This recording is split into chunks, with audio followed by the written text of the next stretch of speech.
e estava programado para outra pessoa pregar, né? Mas os planos de Deus são diferentes dos nossos, né?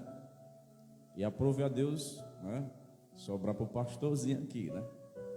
Mas eu creio que Deus tem uma palavra para o nosso coração, amém? Quantos querem receber uma palavra de Deus?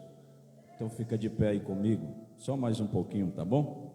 Vamos abrir a Bíblia no texto onde se encontra a temática deste culto.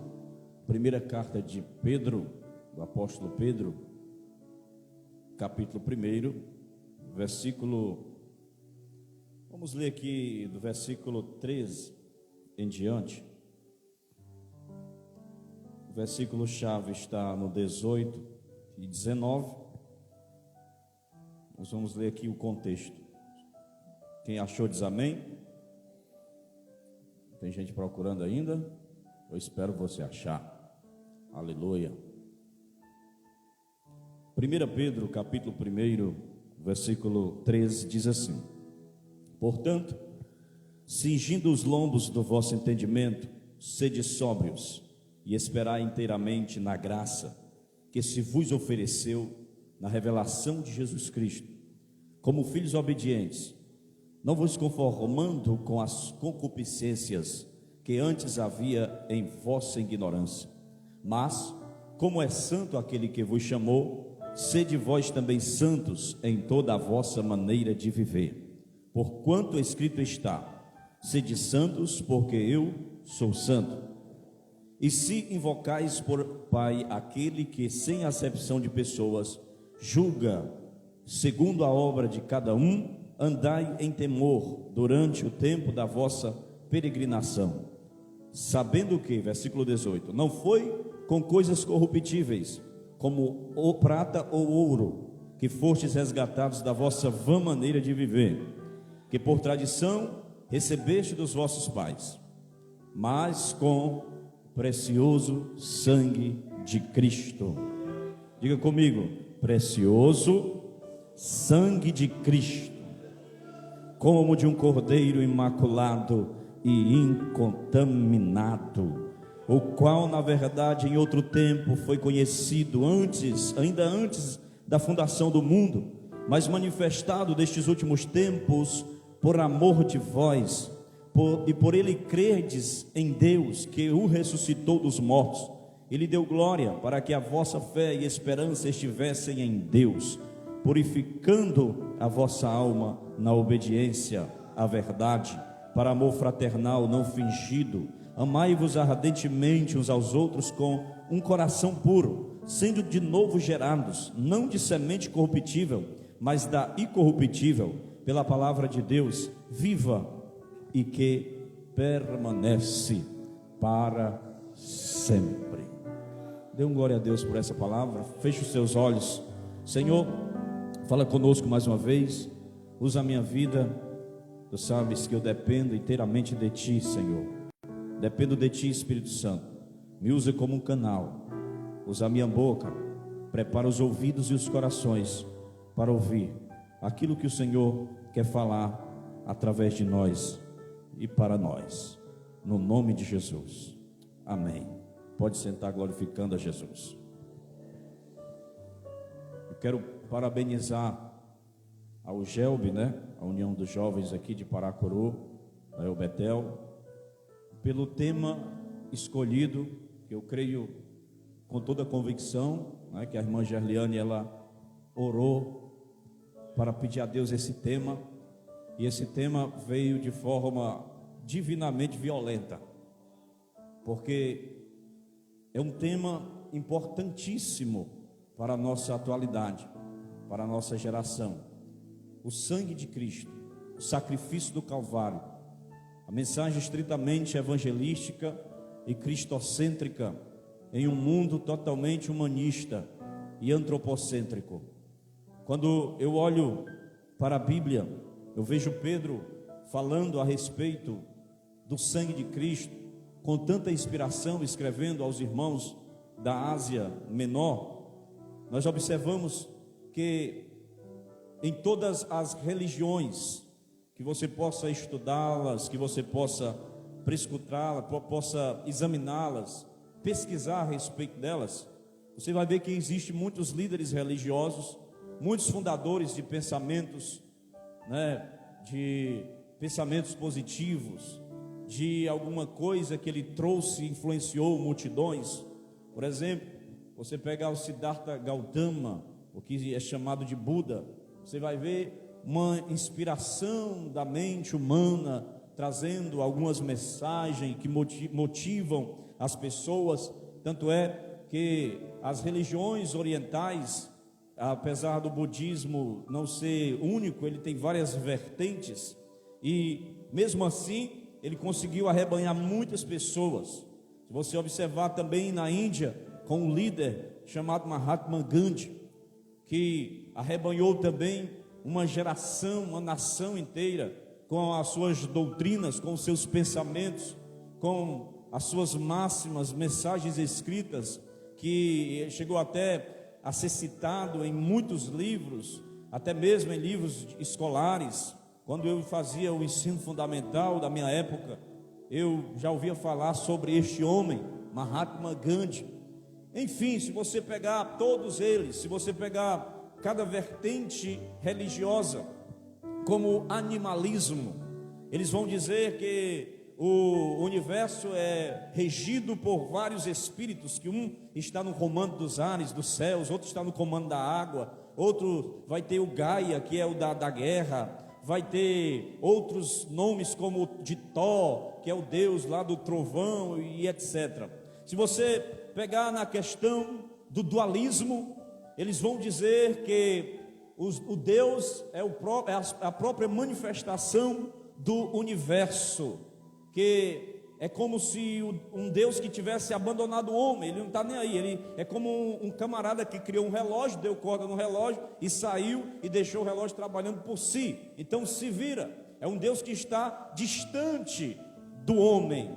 Se você pegar também o maometanismo ou o islamismo, eles vão trazer a figura de Maomé ou de Alá, que é um Deus furioso, e você vai experimentar a fúria desse Deus, e vai haver sangue rolando mesmo, porque o negócio é violento.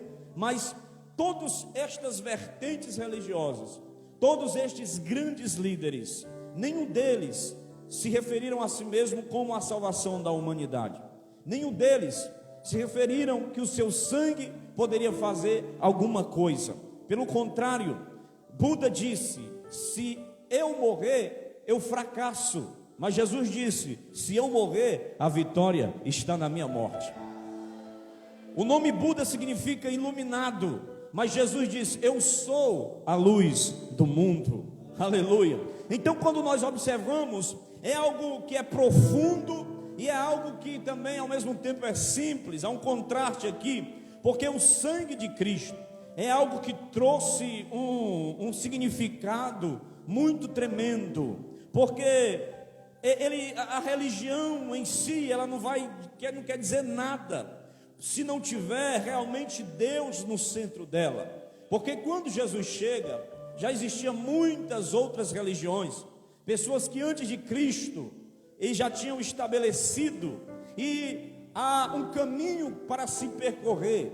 Por exemplo, na pentepsicose das religiões orientais, que eles usam também um tipo de reencarnação, até para seres inferiores, que tem que reencarnar. Você fez mal essa vida, você ainda vai voltar. Se você matou, você vai voltar novamente, para que você seja morto. Se você assaltou, vai ser assaltado, para você experimentar tudo de ruim que você fez lá atrás. Aí você vai passar por outros, vai vir um cachorro, vai vir não sei mais em que, até atingir o estágio elevado de luz, um estágio perfeito. Então todas essas manobras, todas essas coisas que os homens trouxeram, mas Jesus apenas disse o seguinte: que se o sangue dele for derramado, haverá justificação. Se o sangue dele for derramado, haverá salvação. se o sangue dele fosse derramado, haveria remissão de pecados. Então eu prego Jesus Cristo essa noite,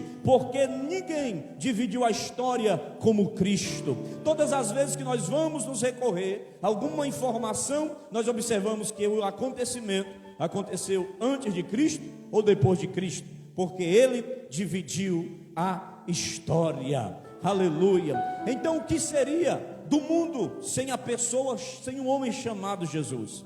Muitos trouxeram alguma relação, algum adjetivo para ele. Muitos trouxeram um relatório acerca de Cristo. Hoje, se você for pesquisar na internet, você vai ver milhares de títulos, milhares de páginas, milhares de estudos falando em relação a Cristo. Alguém até citou, dizendo: se Jesus realmente nunca existiu, foi inventado por algum homem de uma mente genial, tem que se deixar de seguir Jesus para seguir este homem que criou esta imagem de Cristo. Mas nenhuma mente conseguiria criar uma pessoa, um personagem chamado Jesus.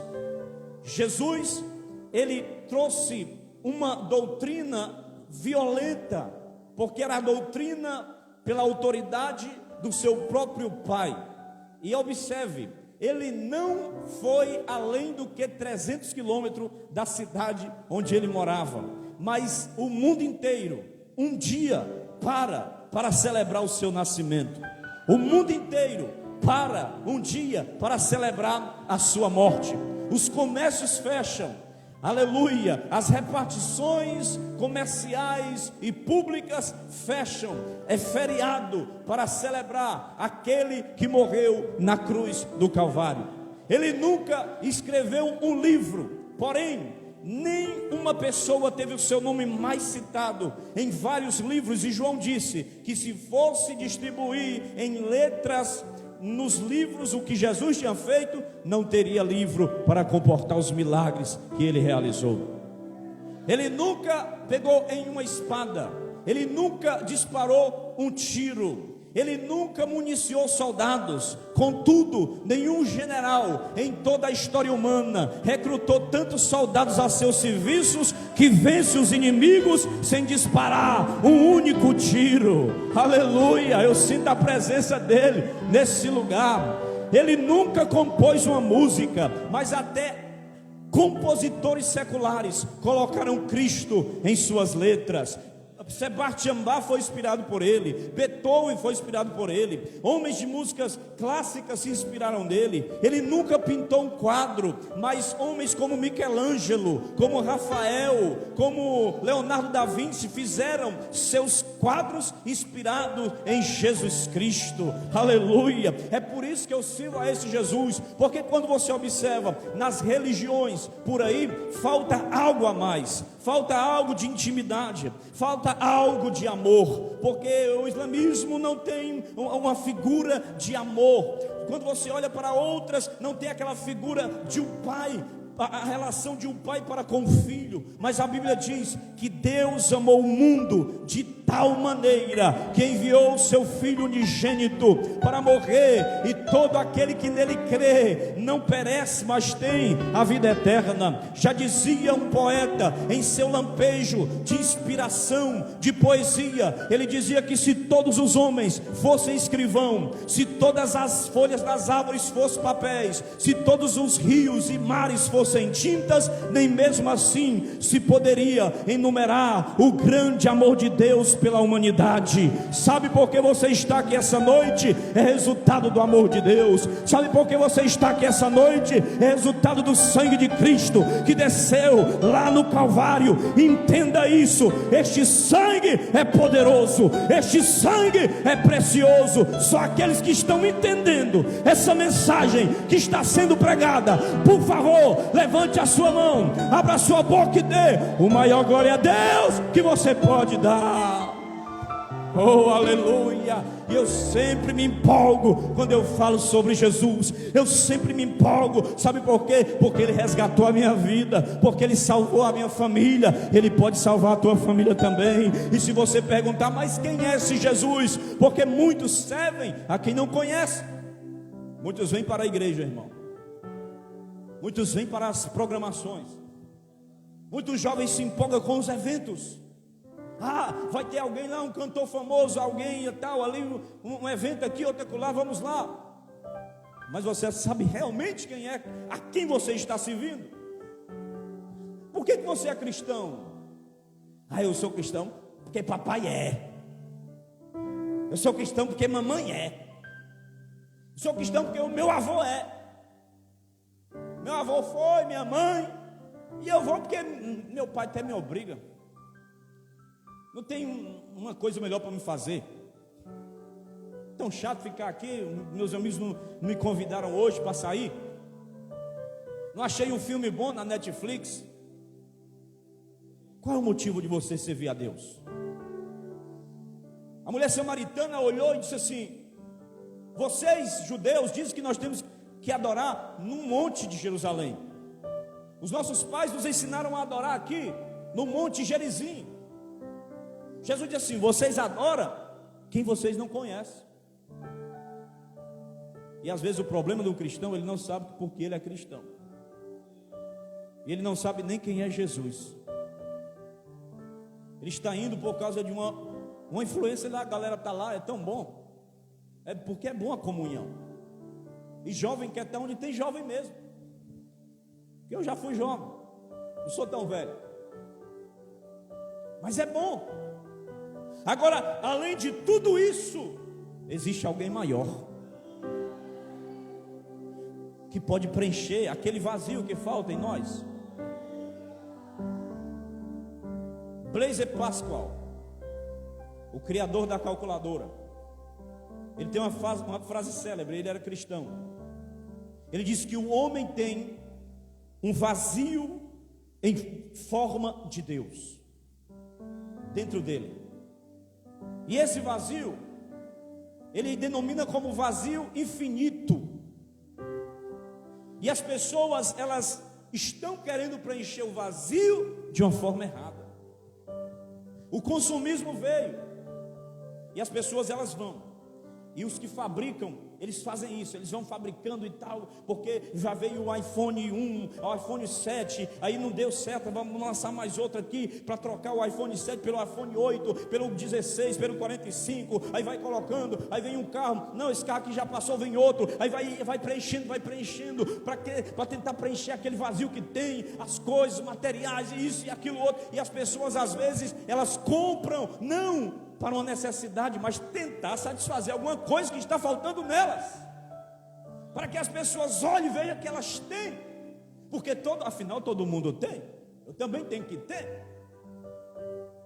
E isso vai enchendo, mas o vazio permanece, o vazio continua, o vazio existencial, porque se isso preenchesse o vazio das pessoas, jovens filhos de milionários não se suicidavam, jovens que têm tudo na vida e não enxergam o que eles têm, porque falta algo para preencher. E a Bíblia diz que nós fomos resgatados pelo precioso sangue de Jesus. Se você perguntar quem é Jesus, Pedro diz que ele é o Filho de Deus. Malaquias diz que ele é o sol nascente nas alturas. Samaritana diz que ele era o verdadeiro profeta que havia de vir. João Batista diz que ele é o Cordeiro de Deus. Ele é o líder maior que Moisés. Ele é o sumo sacerdote mais perfeito que Arão. Ele é o guerreiro mais forte do que Josué. Ele é o homem que tem mais força do que Sansão. Ele é o mestre que é mais sábio do que Salomão. Aleluia. Jesus Cristo é o número da matemática, Ele é o verbo da gramática, Ele é a sabedoria da filosofia, Ele é a rocha da geologia, Ele é a estrela da astronomia, Ele é o homem ideal da antropologia, Ele é o Deus ideal da teologia. Na sua vida Ele é o meu exemplo, na sua morte Ele é a minha propiciação, na sua ressurreição Ele é o conquistador, na sua ascensão, Ele é o rei. Salmo 24 diz: abrai ó portais eternos, para que entre o rei da glória. E quem é o rei da glória? É o Senhor dos exércitos, poderoso na batalha. Ele é o rei da glória. Ei, quem está sentindo a presença do rei, adora aí, glorifica a Deus, porque oh glória! Ah, meu filho, você que está olhando aí por essa transmissão, eu queria que você sentisse o que nós estamos sentindo aqui dentro nessa noite. Ei, jovens evangélicos não são apenas jovens quadrados, fora de moda e ignorante. Não, jovem crente sente a presença do Espírito Santo, tem a palavra de Deus nos seus lábios e é cheio de glória, é cheio de graça, é cheio de Cristo.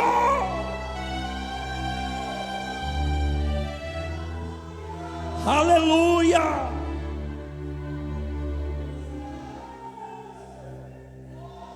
Oh, Espírito de Deus, a unção está forte aqui, viu, irmão? A unção de Deus está aqui nesse lugar. Não se assombre não, não se assuste não, porque é melhor gritar aqui do que gritar gol em campo de futebol. É melhor pular aqui do que pular carnaval no meio do mundo. É melhor se encher de Deus aqui do que se encher de droga e de cachaça. A Bíblia diz: não vos embriagueis com vinho, porque há contenda e há dissolução, mas enchei-vos do Espírito Santo de Deus.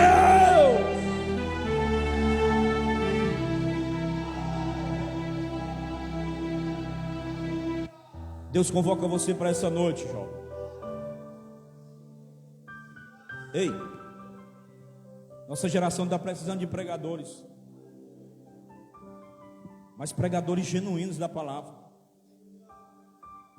não mercenários, não aproveitadores.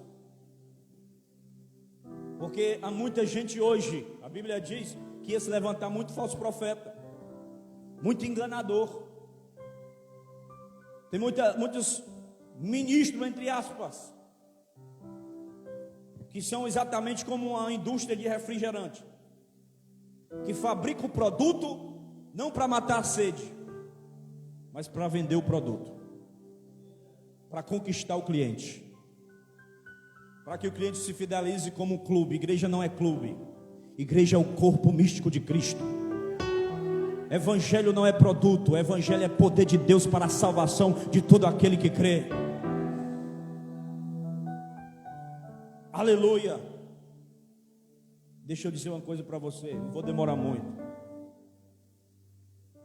mas somente pelo sangue Jesus nos compra para Deus. Somente pelo sangue Jesus nos redime. Somente pelo sangue Jesus nos lava. Somente pelo sangue nós temos a garantia para a entrada no tabernáculo celestial. Somente pelo sangue de Jesus é que nós somos poderosos e temos forças em Deus para vencer as artimanhas do diabo. Somente pelo sangue de Jesus é que nós temos, é nos concedido perfeita paz. Quer paz na tua vida? Clama o sangue de Cristo na tua vida. Alguns teólogos dizem que lá no céu nós vamos cantar em alguns corais. Um deles é o coral da criação, porque vai ser exaltado, Deus vai ser exaltado através de tudo que Ele criou, do mar, de tudo que nele há, das montanhas, dos pássaros, dos céus, tudo que há na natureza. Coral da criação. Mas existe outro coral, o coral da redenção. O coral da redenção é que vai dizer: bendito é aquele que está sentado no trono, porque pelo seu sangue comprou povos, línguas, tribos e nações. Ele comprou pelo seu sangue. Agora tem algo aqui que Pedro fala, que ele diz que nós fomos resgatados. Essa expressão resgate, ela vem de toda a Bíblia. O sangue de Cristo, ele não inicia apenas no Novo Testamento. Ele é um fio, como o fio de escarlata lá na janela de Raabe. Ele vem atravessando toda a Bíblia. Eu lembro agora de um momento que Charles Spurgeon, ele foi pegar uma Bíblia na sua estante, e ele observou que tinha um besourinho, um bichinho que entrou no papel, e ele foi comendo e fazendo um buraquinho em cada página da Bíblia, e atravessou toda a Bíblia, aquele furinho daquele besouro. E ele fez uma oração: Senhor, que eu seja assim como esse besouro, eu como a escritura de Gênesis a Apocalipse. Então o sangue de Cristo, ele vem perpassando toda a história. Porque observe, a Bíblia diz assim, Cordeiro, ele diz aqui, versículo de número, acho que é o 20, isso, o qual na verdade em outro tempo foi conhecido ainda antes da fundação do mundo, mas manifestado nestes últimos tempos por amor de vós. Então o sangue de Cristo, ele é pré-histórico, ele é histórico e é pós-histórico. Quando você observa lá em Gênesis, tem um sacrifício de Abel, o sangue de Abel é derramado na terra. Depois nós vemos o sacrifício de Isaac, que não é completo, porque Deus mesmo intervém e diz: tem ali um carneiro amarrado pelo chifre, sacrifica ele no lugar do menino. Quando se chega em Êxodo capítulo 12, nós temos a instituição da Páscoa, e um cordeiro é morto para cada família. Quando nós chegamos em Isaías 53, nós observamos que ele, como cordeiro mudo, está sendo levado a um matadouro. Quando nós chegamos lá em João, a Bíblia diz no capítulo 1, se eu não me engano, no versículo 29, ele diz: eis o Cordeiro de Deus que tira o pecado do mundo. Quando chegamos em Apocalipse capítulo 5, João está chorando porque tem um livro selado por dentro e por fora com 7 selos, e ele chorava muito porque não tinha quem desatasse nem olhasse para o livro. Ninguém era digno nem debaixo da terra, nem na terra e nem nos céus.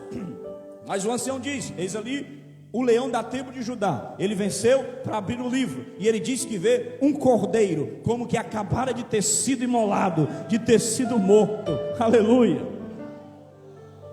Então nós vemos em Gênesis o cordeiro morrendo por uma pessoa, nós vemos em Êxodo o cordeiro morrendo por uma família, nós vemos em Isaías o cordeiro morrendo por uma nação, nós vemos em João o cordeiro morrendo por pelo mundo.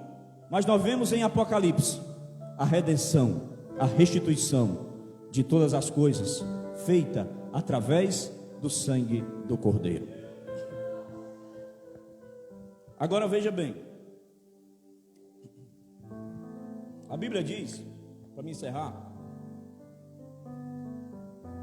em Levítico 25, que existia uma lei, e nessa lei, ela fala exatamente de resgate.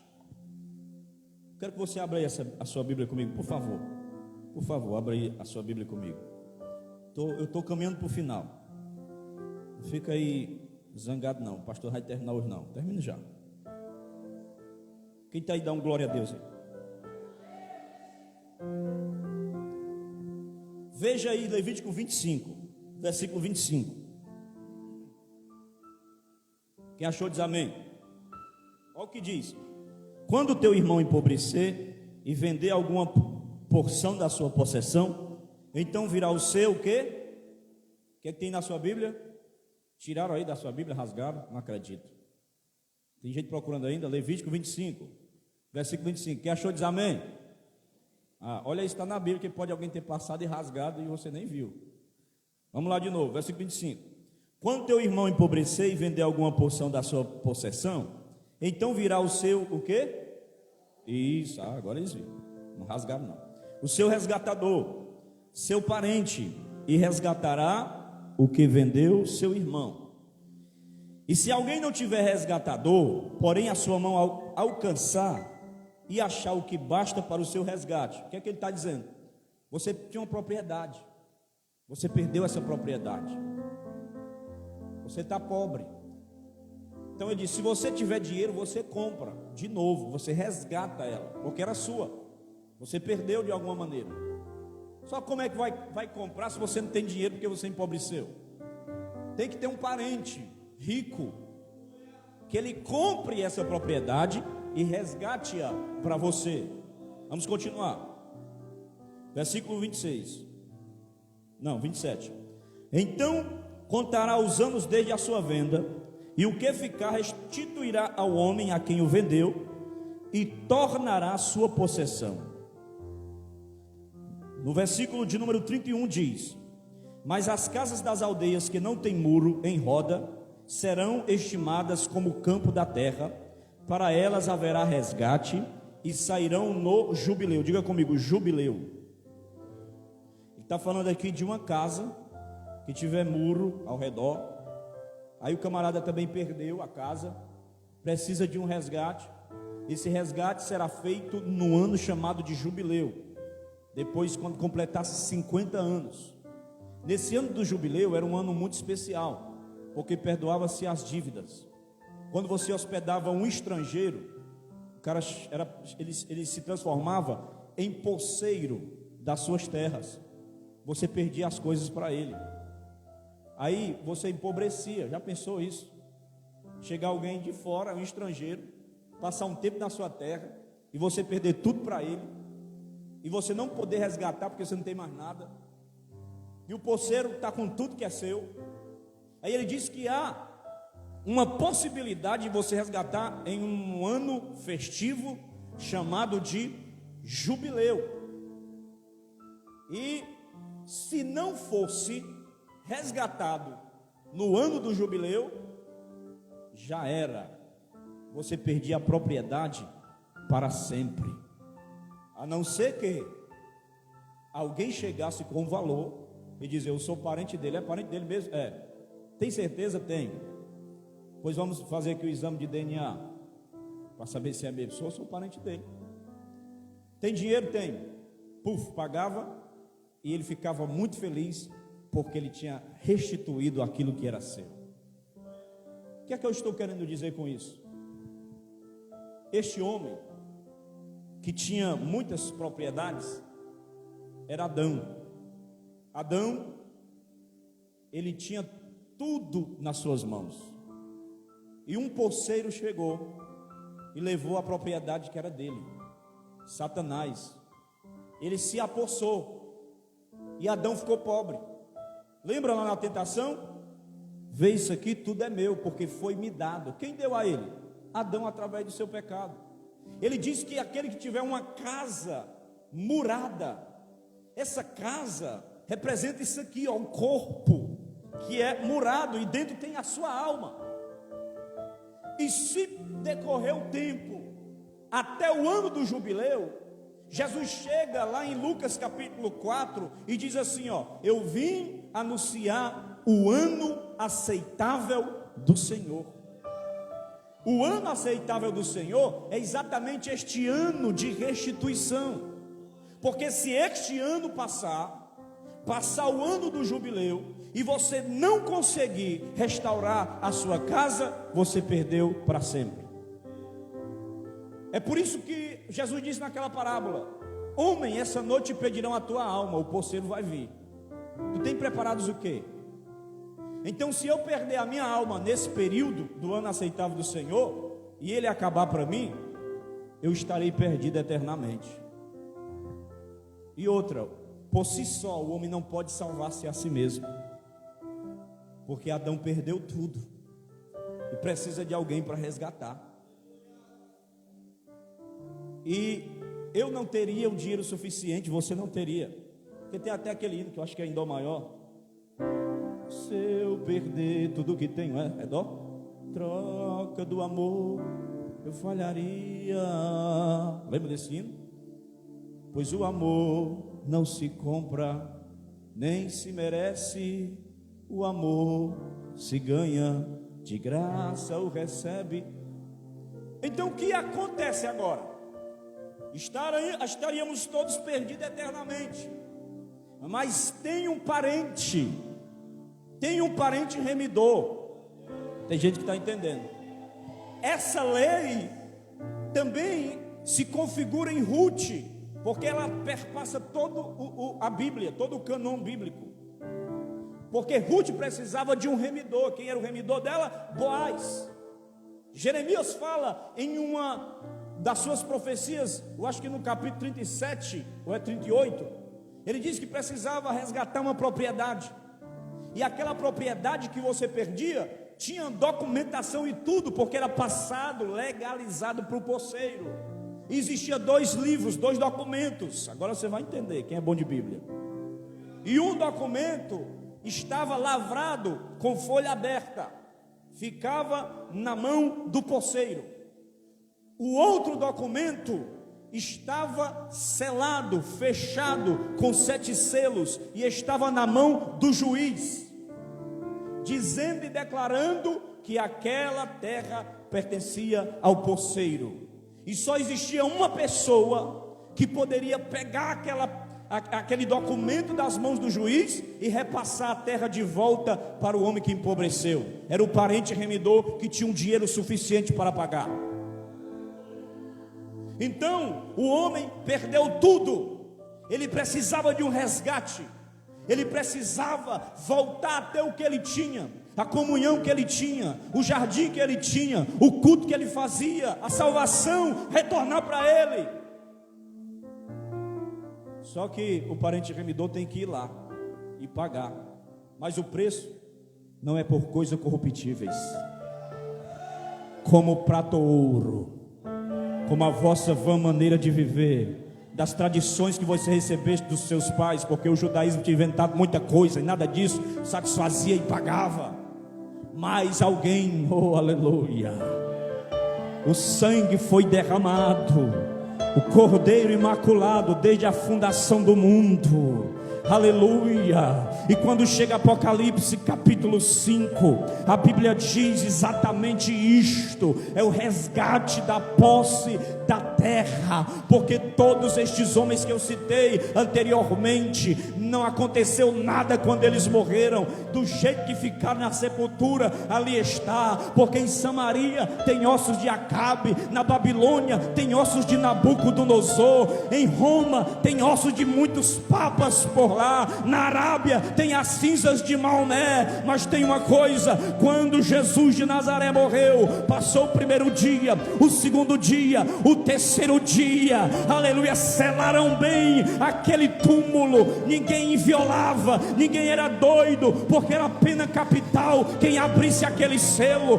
nem os demônios conseguiram segurar, porque no terceiro dia a pedra foi rolada, houve um terremoto e ele saiu de dentro para fora, ele ressuscitou.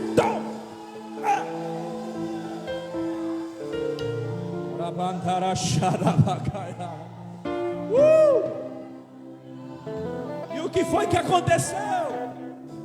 Ele tem agora nas suas mãos sacrifício, porque a moeda, o dinheiro, para valer, tem que ter algo chamado lastro, que é chancelado pelo Tesouro Nacional, Banco Central e a Casa da Moeda, porque senão todo mundo saía imprimindo dinheiro, imprimindo, e isto é falsificação. Só vai prestar e valer aquele que tem o lastro. Prata não dá, ouro não dá, sangue de bode e de carneiro, a Bíblia diz que não foi possível, não foi suficiente. Sangue de galinha preta é o mais fraco que tem. Mas ele pega no recipiente espiritual do seu sangue, e o sacerdote dos sacerdotes, ele entra no santuário celestial. Quando ele entra no santuário celestial, ele oferece a Deus, e naquele momento a Bíblia diz que Deus recebe o sacrifício do seu filho, porque o sacrifício era respondido com fogo. E quando ele chega lá, acontece o dia de Pentecostes, o fogo desceu sobre a igreja, porque Deus aceitou o sacrifício do seu filho, e tem o lastro e a garantia da sua validação. Fica de pé aí. Aí João está chorando, porque tem um livro selado na mão daquele que está sentado no trono. É o documento que está na mão do juiz, o documento fechado. E ele chega e pega o livro das mãos do juiz, e ele começa a desatar os selos. O documento aberto ficava na mão do poceiro, e quando o parente remidor pegava o livro e desatava, ele entregava a propriedade de volta para o homem que tinha perdido, tomava das mãos do poceiro o documento aberto e rasgava. Por isso que Paulo diz que ele rasgou a cédula da nossa dívida, cravando-a na cruz do Calvário. Não chore, João, porque chegou ali o leão da tribo de Judá. Quem tem glória dá glória, quem tem aleluia dá aleluia. Eu vi um cordeiro como sendo morto naquele instante. Há mais de 2000 anos ele morreu, mas o sangue ainda está fresco, como se ele tivesse morrido, oferecido o sacrifício naquele instante, porque aquele sangue, este sangue não tem prazo de validade, ele é pré-histórico, é histórico e pós-histórico, e vai valer para toda eternidade. Oh, aleluia. Feche teus olhos. Eu quero conhecer Jesus. Quem sabe? Eu quero. Louva.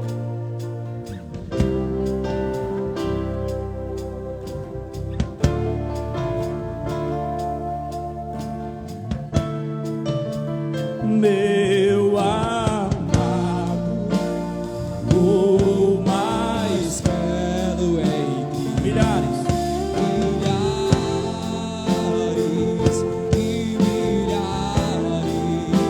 O meu amado é o mais belo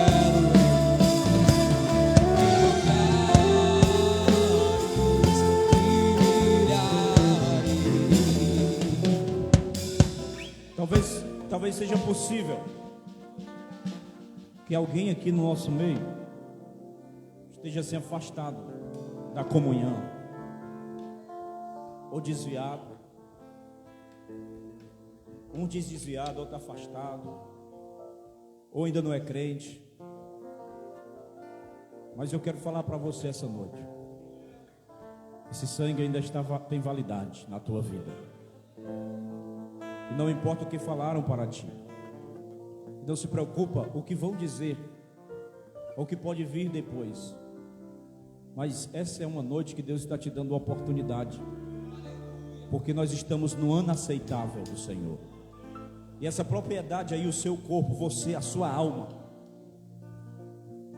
não pode ser perdida na passagem desse tempo.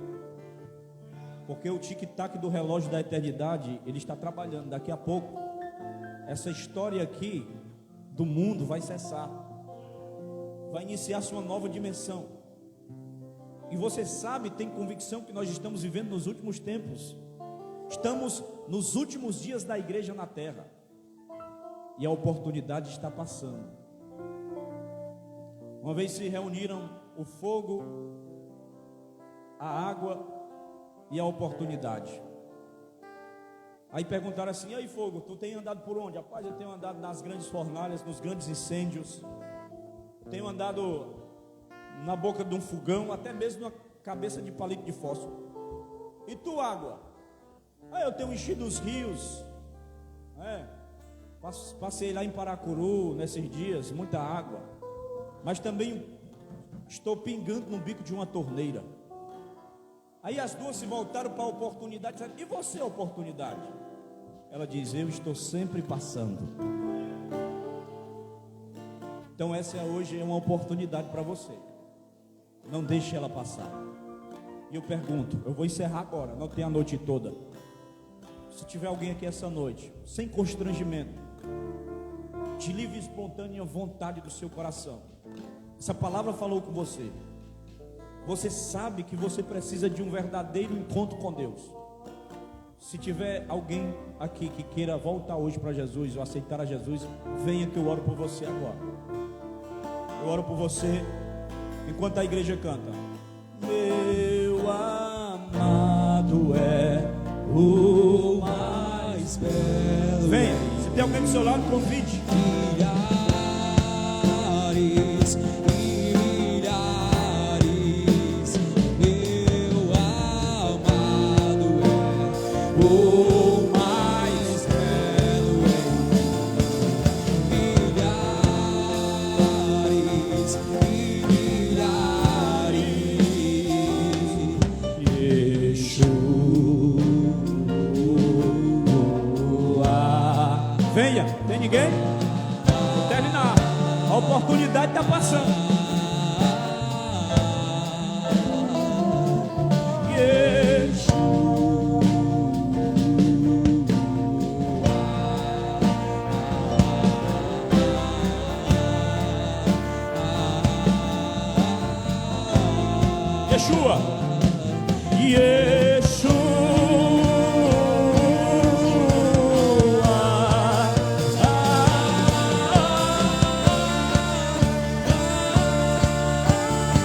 Só a igreja, meu amado. Meu amado. Bem forte. Aleluia. Milha e milha, meu o mais milhares e milhares. Quantos podem aplaudir Jesus?